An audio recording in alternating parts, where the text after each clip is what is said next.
Bronze sword. Bronze swords were among the earliest true swords ever made, appearing during the Bronze Age in regions like Mesopotamia, Egypt, and the Aegean. They were cast from bronze, an alloy of copper and tin, which allowed smiths to create longer blades than earlier stone or copper weapons. These swords were usually leaf-shaped and relatively short, designed for slashing in close combat. Although bronze was softer than later metals, it marked a major step in weapon technology and warfare. Xiphos. The xiphos was a short, double-edged sword used by ancient Greek hoplite soldiers. It had a leaf-shaped blade that widened in the middle and tapered to a sharp point, making it effective for both cutting and thrusting. Hoplites usually carried the xiphos as a secondary weapon after their spear. In tight formations or when the spear broke, the xiphos became the primary weapon for close combat. Kopis.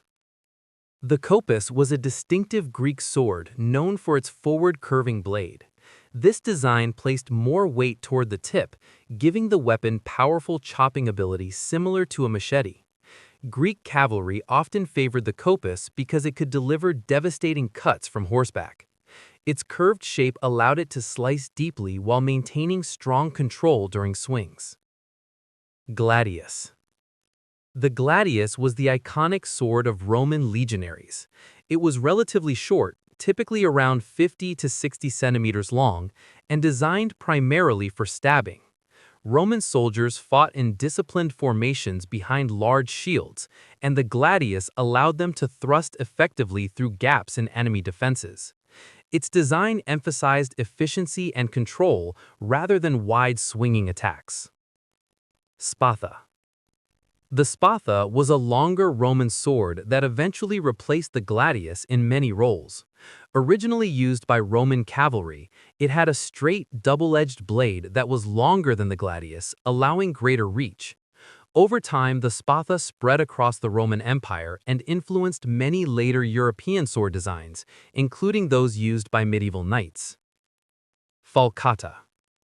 The falcata was a powerful curved sword used by ancient Iberian warriors in what is now Spain and Portugal. Its blade curved inward near the tip, concentrating weight toward the striking edge. This gave the falcata incredible cutting power capable of damaging shields or armor. The weapon became famous during conflicts between Iberian tribes and Roman forces. Khanda. The khanda was a straight, double-edged sword from the Indian subcontinent with a broad blade and reinforced tip. Unlike many swords, the khanda often had a blunt tip designed more for slashing than thrusting. It featured a unique hilt with a protective guard and a spike-like pommel. The khanda later became a symbolic weapon in several Indian martial traditions. Jian. The jian is a straight, double-edged sword that has been used in China for over 2,000 years. Known as the gentleman of weapons, it required precise technique and balance. The jian was valued for both thrusting and slicing, and it became associated with scholars, martial artists, and nobility. Its elegant design influenced many East Asian sword traditions. Dao. The dao is a single-edged Chinese sword often called a Chinese saber. It typically has a slightly curved blade that excels at slashing attacks.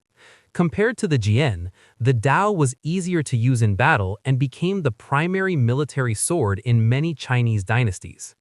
Its design also influenced similar weapons in Korea, Vietnam, and Japan. Ulfbert sword.